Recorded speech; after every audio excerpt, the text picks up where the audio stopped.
हरिओम। अध्याय 2 श्लोक नंबर 11 से आज हम शुरू करेंगे। गीता जी का यह अध्याय सांख्य योग के नाम से जाना जाता है। इस अध्याय के अंदर 72 श्लोक हैं। काफी बड़ा अध्याय है ये। 72 श्लोक हैं इसके अंदर, और इन 72 श्लोकों को हमने भिन्न भिन्न भागों में बांटा है। 6 भागों में बांटा है जी टोटल। आपके सामने स्क्रीन में योगा ऑफ नॉलेज, सांख्य योग का सारांश आता है। पहला 10 श्लोक जो हमने लास्ट एपिसोड्स में करें, 2 एपिसोड्स में करें, अर्जुन की विषादपूर्ण स्थिति है। आज जो हम पोर्शन करने जा रहे हैं, देहधारी की अक्षता। यदि आप देखें, देहधारी की अक्षता दूसरा पोर्शन है ये, श्लोक नंबर 11 से 30 तक। जो इम्बॉडीड है, जो हमारे अंदर इम्बॉडीड है, वो अक्षर है, वो अविनाशी है, उसका नाश नहीं हो सकता कभी भी। देहधारी की अक्षता, और ये एक ऐसा पोर्शन है जहां पे भगवान कृष्ण जी ने हाईएस्ट फिलॉसफी दी है, 11 से लेके 30 तक। रीजन क्या है? क्योंकि हाईएस्ट फिलॉसफी सबसे पहले दी जाती है। यदि आप उपनिषद भी देखें तो उपनिषदों में भी सबसे हाईएस्ट फिलॉसफी सबसे पहले दे दी गई, क्योंकि फिर बात आगे ना बढ़े। गीता जी का दूसरा अध्याय यही एक आइडिया पे, और इस पे, उस विषय पे बात करेंगे जिस पे जनरली हमारे यहाँ डिस्कशन नहीं होता, और वो है काल मृत्यु। काल मृत्यु, देहांत क्या है? क्योंकि अर्जुन को यह डर मारा हुआ है कि हाय क्या होगा, हाय क्या होगा। तो भगवान जी यहाँ पे एक सुंदर एनालिसिस कर रहे हैं हमारे और आपके लिए, ताकि हम अज्ञानता में ना फंसे। If you understand the philosophy, it's all right, sir. If you don't understand the philosophy, it's all right. But if you misunderstood the philosophy, then it has a problem. यदि बात समझ जाए तो बात नहीं, बात ना समझे तो कोई बात गलत समझ गए तो पंगा हो जाता है। तो आज हम शुरू करते हैं अध्याय नंबर 2 श्लोक नंबर 11 से। अध्याय नंबर 2 श्लोक नंबर 11 से आज हम शुरू करते हैं, और उसको एनालाइज करते हैं कि श्री भगवान क्या बोले। श्री भगवान वाच अशोचानन्वशोचस्वं प्रज्ञावादांश भाषसे गतासु न गतासुंसः नानुशोचन्ति पंडिताः।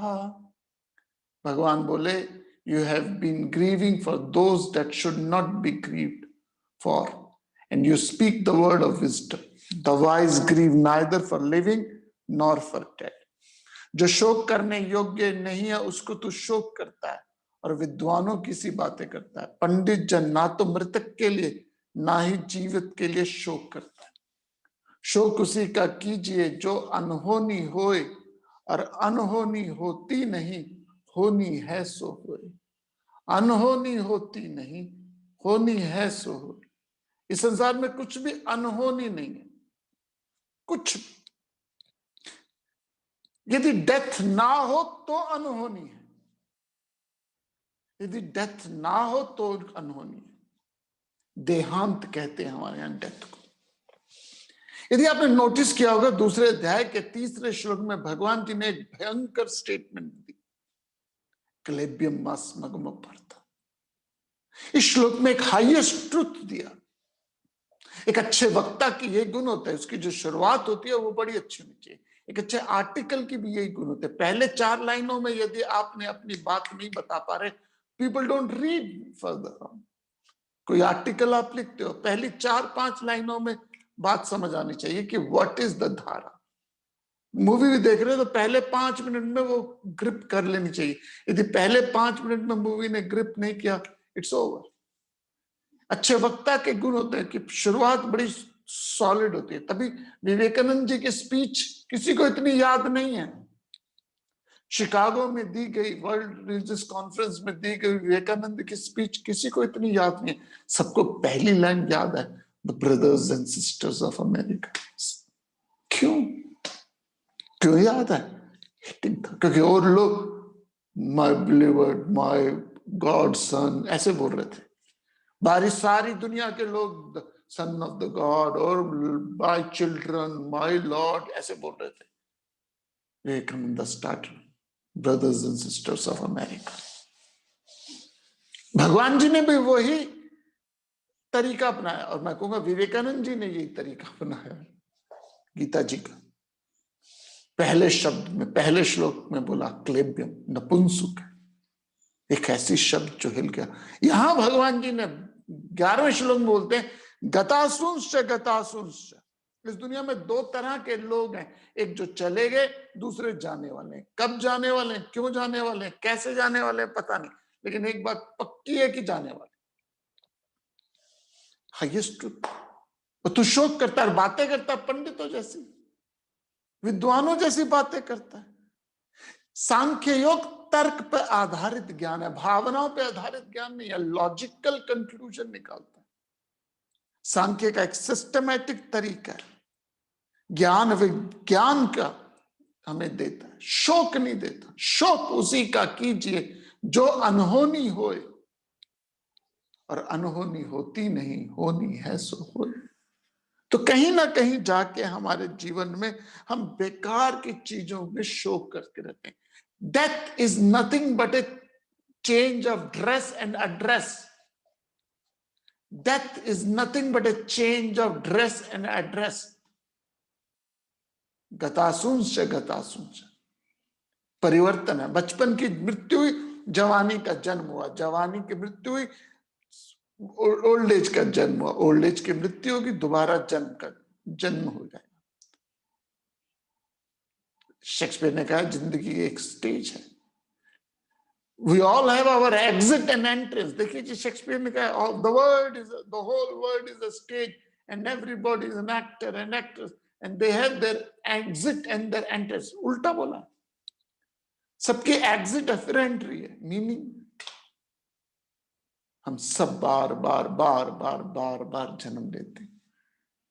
आपके कितने जन्म है, कितने नाम रूप है, कितने रूप है। इस समय आपका जन्म एज ए स्टूडेंट है। अब बस में बैठोगे तो पैसेंजर बन जाओगे, हॉस्पिटल में जाओगे तो पेशेंट बन जाओगे, दुकान में जाओगे तो कस्टमर बन जाओगे। कौन हो आप?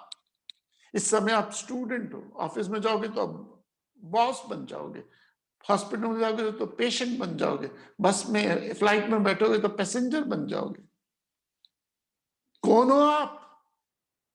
आप कुछ नहीं हो, नाम रूप, अलग अलग नाम रूप ले रहे हो, और ये नाम रूप बदल रहे हैं। कभी आप का नाम बेबी था, जब आप छोटे थे तो शायद आपका नाम बेबी था, अब शायद आपका नाम बेबे हो गया।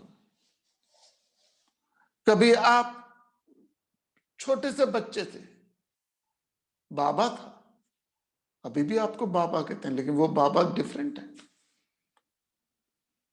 बदल गए, आप बदल गए। बचपन का शरीर बदल गया, बचपन के शरीर की डेथ हो गई, बचपन के मन की डेथ हो गई, बचपन के बुद्धि की डेथ हो गई। कब नहीं हुई? बचपन का शरीर, मन, बुद्धि कहां आज? आप अपनी पासपोर्ट साइज फोटोग्राफ ले लीजिए, पासपोर्ट साइज फोटोग्राफ देख लीजिए, कहां बदले आप? हर क्षण, हर पल, हर घड़ी आप बदल रहे हो। इसलिए भगवान कहते हैं गतासुंश्च नानो शोचन्ति पंडिता।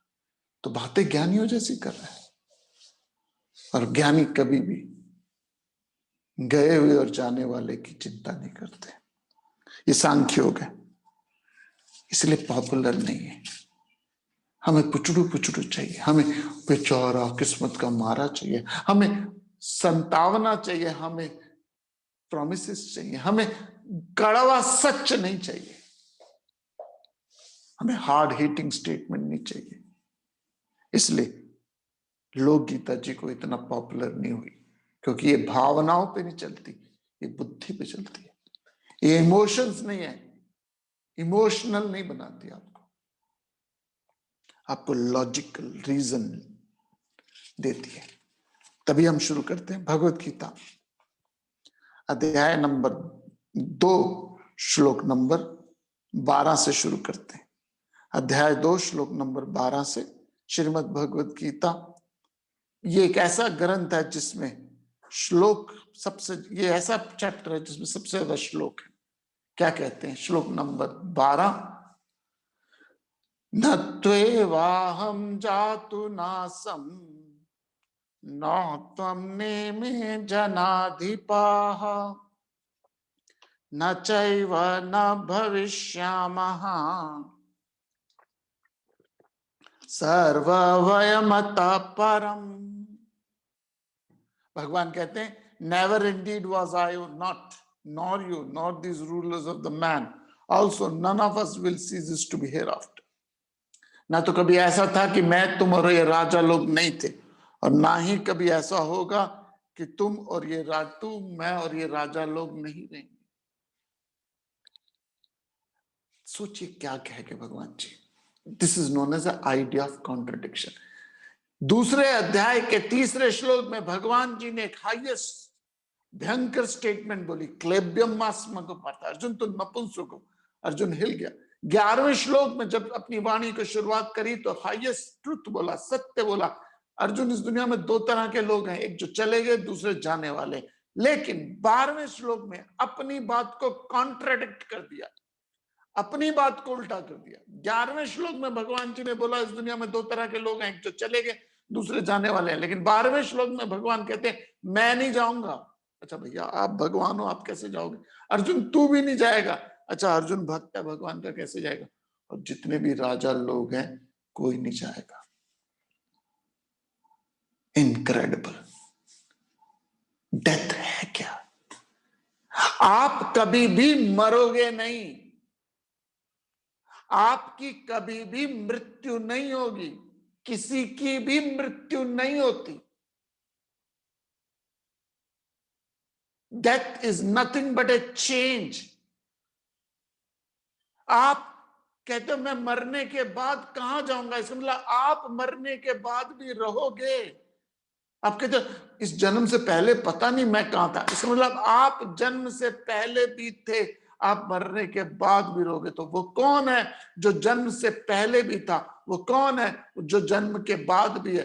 वो कौन है जो जन्म के दौरान भी है? वो मैं, सत्य में, स्थिर में, आत्मस्वरूप में, वो मैं हूं। अहम ब्रह्मस्मि न च भूत संगः, ना कि ये एलिमेंट ऑफ द पंच महाभूतों का संग। क्योंकि डेथ क्या होती है? पंच महाभूतों का एलिमेंट डिसॉल्व हो जाता है। हमारे जो शरीर है पंच महाभूतों से बना, अग्नि, जल, पृथ्वी, वायु, आकाश। और सबसे पहले जो एलिमेंट जाता है इस शरीर से, सांसें जाती है, वायु, फिर अग्नि जाती है, ठंड हो जाती है, फिर बॉडी डिहाइड्रेट हो जाती है, सूख जाती है।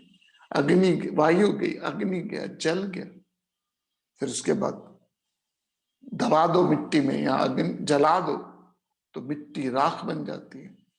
और हमने एक स्पेस ले रखा है, ये आकाश है, ये स्पेस भी मर्ज हो जाता है। तो शरीर पंच महाभूतों में मिल गया। लेकिन जो अंतःकरण है, देही है, शरीरी है, जीवात्मा है, उसका क्या होता है? मैं आपके शरीर को बांध सकता हूं लेकिन आपके मन को नहीं बांध सकता। मैं आपके शरीर को जला सकता हूं लेकिन आपके मन को नहीं जला सकता। मैं शरीर को रोक सकता हूं लेकिन मन को बाहर जाने से नहीं रोक सकता। मन इस शरीर के माध्यम से, लेकिन मृत्यु में शरीर की डेथ होती है, देहांत कहते हैं हम। देह का अंत होता है। मन, बुद्धि, चित्त, अहंकार, कामना, वासना, अहंकार, ये कम वक्त खत्म नहीं होती। और मन, बुद्धि, चित्त, अहंकार, वासना, कामना, सूक्ष्म कारण शरीर खत्म हो जाए तो मोक्ष है। तो मोक्ष है। इतनी गहरी बात बोली है यहां पे। तो जो आत्मा है हमारा, उस शुद्ध मैं को ढूंढो, उस प्योर मैं को ढूंढो। अहंकारी मैं नहीं, अहंकारी मैं भी बदलता है। वो जो इस शरीर, मन, बुद्धि का आधार है, वो मैं, वो आत्मा। भगवान जी 10वें अध्याय के 20वें श्लोक में कहते हैं अहम आत्मा गुढ़ाकेश सर्वभूतश्च स्थिता। कहते मैं आत्मा हूं, तो जो हमारे अंदर आत्मा वही प्रभु है, और उस आत्मा का नाश नहीं होता। वो आत्मा अविनाशी है, अचल है, निर्मल है, निराकार है। तो हम सब लोग हैरान हैं, क्या बोल के भगवान जी 11वें श्लोक में बोले इस दुनिया में दो तरह के लोग हैं, एक जो चले गए, दूसरे जाने वाले। 12वें श्लोक में बोलते हैं मैं नहीं जाऊंगा, अर्जुन तू भी नहीं जाएगा, और कोई राजा लोग नहीं जाएंगे। आत्मा का कभी भी नाश नहीं होता। आत्मा को कोई जला नहीं सकता, अग्नि जला नहीं सकती, हवा सुखा नहीं सकती। आगे बताएंगे जैसे आदमी कपड़े बदलता है वैसे ही वो बदलती है। It will come later on. लेकिन अभी भगवान जी ने एक शॉक कर दिया, अर्जुन की थॉट चेंज हुआ, अर्जुन का थॉट बदला। अब अभी तक अर्जुन से हाय मेरा क्या होगा, हाय मेरी जिंदगी का क्या होगा, हाय मेरे बच्चों का क्या होगा, हाय मेरे परिवार का क्या होगा, हाय मेरे राज्य का क्या होगा, हाय मेरे माता पिता का क्या होगा। इसी प्रचंड प्रचंड विचार में वो अटका हुआ था। उसको शॉक कर दिया भगवान जी, एक सडन चेंज दिया और कहा आदमी दो चीजों से बना हुआ है, जड़ और चेतन। सांख्य का ज्ञान है ये, जड़ और चेतन। जो जड़ है वो शरीर है, चेतन जो है वो आत्मा है। मन बुद्धि भी चेतन है, वो कंपेरेटिव है। मैं इसको पूरा समझा देता हूं, हमारी जिंदगी कैसी है। ये जो बल्ब है, मान लीजिए बल्ब है, वो शरीर है, बल्ब है जो शरीर है। और बल्ब के पुराने बल्ब में, आजकल तो एलईडीज आ गए, जो पुराने बल्ब में एक फिलामेंट्स होते थे, दो चीज तारें जुड़ी होती थी, एक फिलामेंट है और इलेक्ट्रिसिटी है। तो ये जो शरीर है ये बाहर का शरीर है, मन बुद्धि फिलामेंट है और आत्मा बिजली है। आत्मा के बिना कोई बल्ब नहीं जल सकता, कोई जीवन नहीं जी सकता। जैसे बिजली के बिना कोई लाइट नहीं हो सकती, लेकिन वो लाइट कैसी है वो डिपेंड करती है मन बुद्धि पे, चित्त अहंकार पे। तो आत्मा जो है वो अविनाशी, उसकी कभी मृत्यु नहीं होती, वो कभी नहीं जाता। बुद्धि को हिलाया, विश्वास में बांधा है, अर्जुन की बुद्धि को हिलाया और एक विश्वास में बांधा है कि भगवान Krishna Tom Dick and Harry नहीं है, अरे गहरे नथु खैरे नहीं है। क्योंकि अभी तक अर्जुन और कृष्ण का संबंध भक्त और भगवान का नहीं है, गुरु और शिष्य का नहीं है, दोस्त का, सखी का, सखा का, संबंधी का, रिश्तेदारी है। कृष्ण जी की बहन सुभद्रा अर्जुन की पत्नी है, एक रिश्तेदारी है। इसलिए अर्जुन के अंदर एक कॉन्फिडेंस लाने के लिए भगवान जी ने 11वें श्लोक में कहा गतासुंश्च नानुशोचन्ति पंडिता, और 12वें में कहा मैं नहीं जाऊंगा, तू नहीं जाएगा, और यहां जो भी राजा लोग हैं कोई नहीं जाएगा। तो डेथ किसकी होती है? सिर्फ देह की, और वो रोज हो रही है। आपके बाल की डेथ होती है, आपके नाखून आगे बढ़ते रहते हैं, आपके सेल्स चेंज हो रहे हैं, आपकी बॉडी के 7 साल में हर एक पार्ट बदल जाता है, आपकी आवाज बदलती है, आपकी सुनने की शक्ति बदलती है, आपकी देखने की शक्ति बदलती है, आपकी पाचन शक्ति बदलती है। देहांत, देह का तो अंत हो रहा है। बचपन का देह का आज अंत हो गया, बचपन को 1.5 फुट या आज नहीं है। आपकी हाइट बढ़ती की बढ़ती, ओल्ड एज में छोटे हो जाते हो, ओल्ड एज में हाइट छोटी कम हो जाती है, श्रिंक होती है बॉडी। तो who am I? Who am I? I'm not the body, I'm not the mind, I'm not the intellect, I am the pure consciousness. तो भगवान जी आगे समझाने के लिए अर्जुन को एक और श्लोक देंगे, श्लोक नंबर 13, अध्याय नंबर 2। क्या कहते हैं देखते हैं।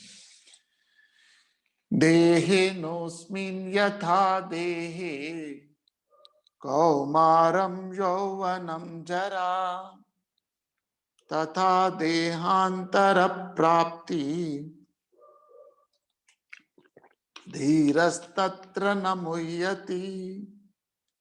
Just as the embodied passes through childhood, youth and old age in this body, so does it passes into another body.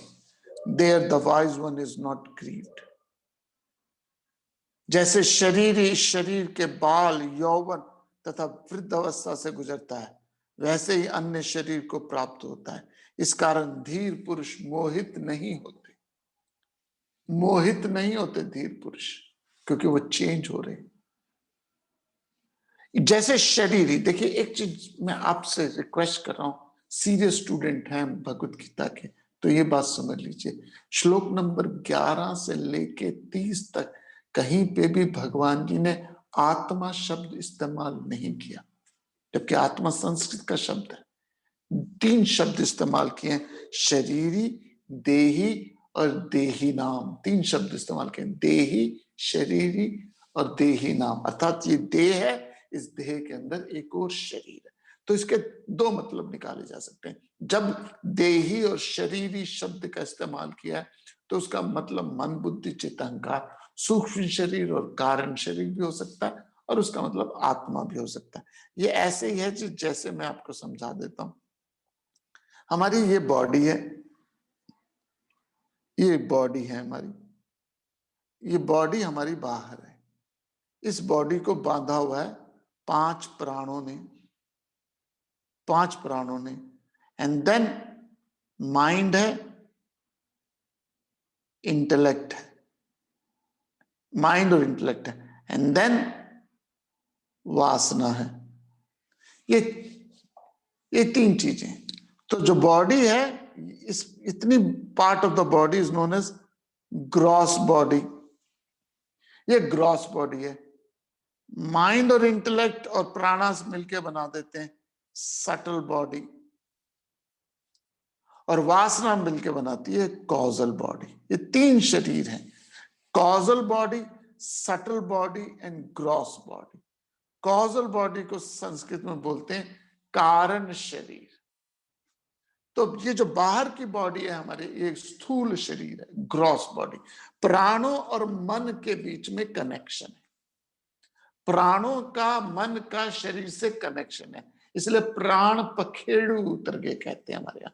तो जो बॉडी है ये 5 महाभूतों की बनी है, मन बुद्धि चित्त अहंकार सटल बॉडी है। ये भी 5 महाभूतों के सूक्ष्म रूप है, ये भी महाभूत है लेकिन इसका सूक्ष्म रूप है। आत्मबोध में पंचक्रिया क्रिया में हमने इसको डिटेल में समझाया, अभी टाइम नहीं है तो I can't go through that detail. So simple language में समझ लीजिए, ये जो ग्रॉस बॉडी है ये देह है, मन बुद्धि सूक्ष्म शरीर है, और मन बुद्धि का जो कारण है वो है वासना, और वासना को हमारे यहाँ कहते हैं कॉजल बॉडी, कारण शरीर। तो जैसे उम्र हमारी बढ़ती है, प्राण वीक होने शुरू हो जाते हैं, प्राण हमारे वीक होने शुरू हो जाते हैं, और जब ये प्राण वीक होते हैं तो हमारी लाइफ के अंदर धीरे धीरे हम, ये ऐसे ही है जी, ये बॉडी है, ये 5 प्राणास है, और ये मन बुद्धि है, माइंड एंड इंटेलेक्ट है। अब जैसे आपकी उम्र बढ़ती है ये प्राणास जो होते हैं ना वीक होने शुरू हो जाते हैं। ये ऐसे ही है जी, जैसे आप मान लीजिए एक लकड़ी का पीस है, उस लकड़ी के पीस, 2 लकड़ी के पीसों को कीलों से बांधा हुआ है, तो शुरू में तो कील स्ट्रांग है तो इकट्ठे बन रहे, लेकिन आप हिलाना शुरू कर दो तो धीरे धीरे धीरे धीरे ये कीलें लूज होने लगती है। तो जैसे हमारी उम्र बढ़ती है हमारे प्राणास वीक होने शुरू हो जाते हैं, और जब प्राणास डिसॉल्व हो जाते हैं, प्राण पखेरु कनेक्शन उतर जाता है, तो डेथ होती है, जिसे देहांत कहते हैं। मन बुद्धि जो है, चित्त अहंकार, मन बुद्धि और वासना, ये दूसरा देह धारण कर लेते हैं, दूसरा देह प्राप्त करते हैं। कैसा देह प्राप्त करेंगे? जैसे इनकी वासना, जैसे इनकी इच्छा। सिंपल आइडिया, आपको वही माँ बाप, वही घर, वो परिवार, वही देश मिलता है जैसी आपकी इच्छा हो, आपकी वासना के अनुसार। एक वासना के अनुसार नहीं, रिजल्टेंट वासना कहते हैं उसे, एक वासना के अनुसार नहीं होता, उसे रिजल्टेंट वासना के अनुसार कहते हैं। जैसे ये गेंद है, एक गेंद को मैं यहां से खींचू तो यहां आ जाएगी, यहां से खींचू तो यहां आ जाएगी, दोनों साइड से खींचू तो यहां आ जाएगी। इसे फिजिक्स में कहते हैं लॉ ऑफ रिजल्टेंट फोर्सेस, अर्थात एक इच्छा नहीं आपको बनाती, हजारों लाखों इच्छाएं, तो जो आपको मिलता है वो resultant of all your desires है। सो ये जो शरीर है आपका, उसकी डेथ होती है। मन बुद्धि चित्त अहंकार वासना ये नया शरीर धारण करती है। तो शरीर बाल, तभी कहते हैं यहां भगवान जी 13वें श्लोक में, जैसे शरीर बाल यौवन वृद्ध अवस्था से गुजरता है वैसे शरीर को प्राप्त होता है। इस कारण से धीर पुरुष मोहित नहीं होते। शब्द यहां को है शरीरी, शब्द यूज हुआ है शरीरी, आत्मा शब्द यूज नहीं हुआ। तो हमारा जो शरीर के अंदर शरीर है, ये मन बुद्धि चित्त अहंकार वासना भी है, आत्मा भी है। ये ऐसे है, इसको सिंपल उदाहरण से बता दूं, एक कटोरी है मेरे पास, उस कटोरी में पानी है। अब वो कटोरी मैं पानी रखता हूं और उस पानी के अंदर सूरज का रिफ्लेक्शन आ रहा है। इमेजिन कीजिए ये सूरज है, ये सूरज है, ये कटोरी है और कटोरी में पानी है और पानी में आपको सूरज का प्रतिबिंब नजर आता है, ये सूरज का। अब मैं इस पानी को दूसरे वेसल में डाल देता हूं। अब इस पानी का यहां डालने के बाद सूरज का प्रतिबिंब यहां नजर आ जाता है। This is simple idea. तो जो सूरज है वो ओम है, परमात्मा है, वो आत्मा है। और जो बॉडी है वो बीकर है। ये जो बॉडी है हमारी बीकर है और जो माइंड इंटेलेक्ट है वो पानी है। तो डेथ में क्या होता है, आपकी बॉडी तो यहीं रह जाती है, आपकी बॉडी तो यहीं रह जाती है, पंच महाभूतों की यहीं में रह जाती है। मन बुद्धि चित्त अहंकार इस शरीर को छोड़ के दूसरा शरीर धारण करते हैं। कौन सा शरीर धारण करेंगे, जैसे उसकी इच्छा, जैसे उसकी कामना हो। कोई ये नहीं है कि भगवान आपको कोई जन्म देता है इस माहौल में, जैसी आपकी डिजायर होगी वैसा ही आपको माहौल। आपकी गोल्फ की डिजायर है, अभी ले लीजिए, अभी यदि आपकी गोल्फ की डिजायर है तो आप गोल्फ का माहौल रहेगा। आपकी बिजनेस की डिजायर है तो बिजनेस का माहौल रहेगा। आपकी चेस की डिजायर है तो चेस का माहौल रहेगा। आपकी स्पोर्ट्स की डिजायर है, स्पोर्ट्स का माहौल रहेगा। आपकी मूवीज की जैसी आपकी खाने की डिजायर, पहनने की जैसी आपकी इच्छा है, आपको उसी तरह का माहौल मिल जाएगा।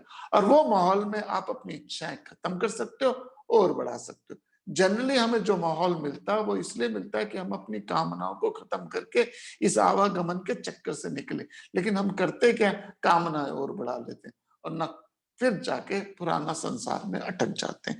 तो जो शरीर ही है वो इस यौवन जवानी बुढ़ापे की स्थिति से गुजर के नए शरीरों को प्राप्त होता है। तो डेथ के बाद मन बुद्धि चित्त अहंकार वासना और आत्मा जो भी ले लीजिएगा, वो एक शरीर से दूसरे शरीर को तरफ ग्रेविटेट कर जाता है। और उसके बाद हम क्या करते हैं, हम अपनी लाइफ को संसार में क्रिएट करके फंसा देते हैं। हम अपने आप को पूरी तरह से इस संसार के चक्रव्यूह में फंसा देते हैं और सोचते हैं कि इसके बाद तो मुझे कभी लाइफ को एंजॉय करना मिलना ही नहीं है। लेकिन यहाँ भगवान जी क्या कहते हैं, देखते हैं श्लोक नंबर 14 अध्याय नंबर 2। मात्रा स्पर्शास्तु कौन्तेय शीतोष्ण सुख दुःखदाः आगमापायिनो नित्याः तां तितिक्षस्व भारत। भगवान कहते हैं अध्याय नंबर 2 श्लोक नंबर 14 में, हे कौन्तेय, इंद्रियों का संपर्क तो सर्दी गर्मी सुख दुख का कारण है, वह क्षण भंगुर है, अनित्य है। हे भारत, ताम तितिक्षस्व भारत, उसको सहन कर। The sense contacts, O Kantya, which causes heat and cold, pleasure and pain, they come and go. They are impermanent. Endure them, O Bharata. Arjun को कहते हैं, हे भारत, हे भारत, इंड्योर कर। तितिक्षा बड़ा सुंदर शब्द है, भारतीयों में बहुत सॉलिड गुण है ये, हंसते हंसते सहन करना। तितिक्षा अच्छा गुण है, बुरा गुण है, उस पर चर्चा हो सकती है, लेकिन तितिक्षा, जैसे मेहमान आए हो, गृहिणी ये नहीं करेगी अपने लिए सब्जी अलग निकाल के रख देगी, मेहमानों को सारा खाना खिला देगी, उसके बाद नहीं बचे तो अचार से खा लेगी। घर पे मेहमान आ जाए तो आप अपना बेडरूम उनको दे देते हो और खुद बाहर सेटी में जाके सो जाते हो। ये नॉर्मल प्रोसेस है, वेस्ट में कभी नहीं होता ये। Nobody can even imagine. बच्चा पैदा ही होता है, उसको अलग कमरे में कॉट में डाल दिया जाता है, अलग कमरा, साथ सुलाया ही नहीं जाता कभी। बच्चा कभी साथ सोता ही नहीं, हमेशा दूर अकेले में सोता है।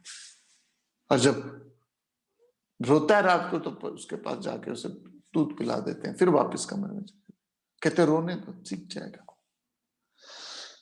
तभी तो प्रेम का टच नहीं है वहां पे। I am not against western idea, but तितिक्षा कम है, सफर इंड्योर करना मुश्किल है। इसलिए तो यंग जनरेशन बच्चे नहीं चाह रही, क्यों, कौन झेले यार। कम हो रहा है लेकिन है। तो सर्दी गर्मी सुख दुख के कारण ये इंद्रियों का संपर्क है, ये संपर्क है इंद्रियों का संसार से, जो आपको सर्दी गर्मी सुख दुख देते हैं। और ये चलते रहेंगे, ये अनित्य है। ये जो सुख दुख है ये क्षण भंगुर है, टेम्परेरी है, अनित्य है, सदा नहीं है। इसलिए हे भारत सहन कर, भारत होके सहन कर, तितिक्षा। अच्छा ऑपोजिट क्या, लड़, ओके लड़ ले, तब दुनिया ठीक हो जाएगी। दुनिया ठीक हो जाएगी क्या? सर्दी गर्मी मान अपमान लाभ हानि जय पराजय न्यूट्रलाइज हो जाएंगे, सनातन हो जाएगा, बराबर हो जाएंगे ना। तो लगाव है शोक का कारण, अटैचमेंट इंद्रियों से।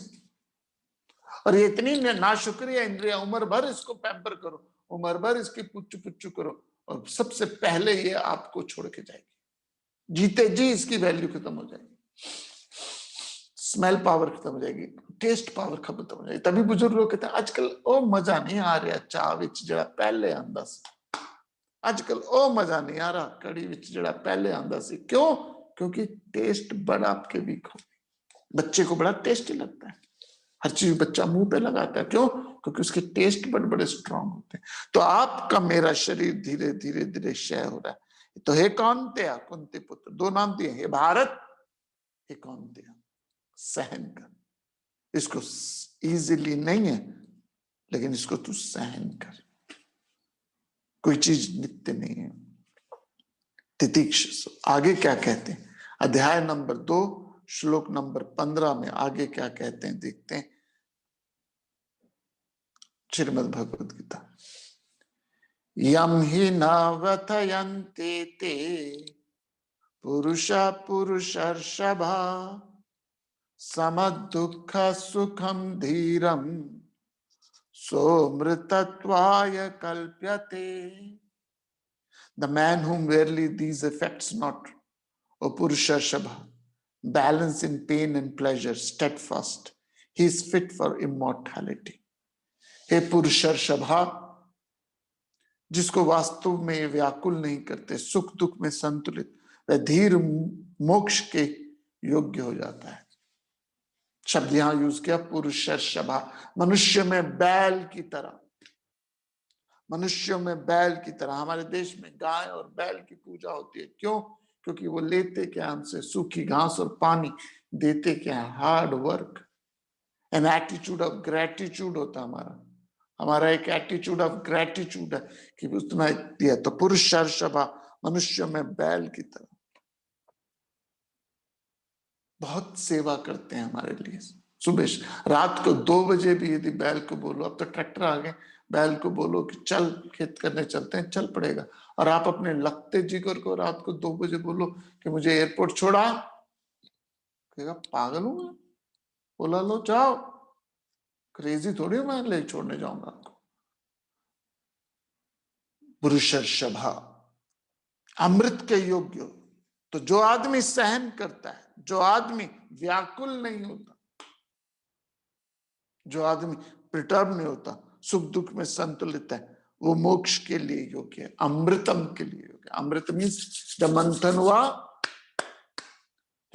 हुआ तो उसमें से हलहला पॉइजन निकला, लेकिन धीरे धीरे धीरे धीरे बाद में विष से अमृत हुआ। तो जगत का नाम द्वंद्व रूप है, सुख दुख है, लाभ हानि, इसमें रहेंगे, इसमें द्वंद्वों में तो संतुलित।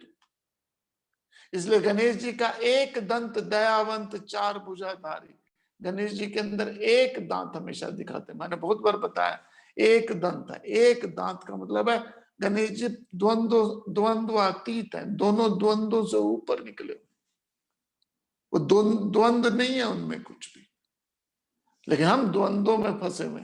तो लाभ हानि सुख दुख मान अपमान से जो ऊपर है वो स्पिरिचुअल एवोल्यूशन के लिए क्वालिफाइड है।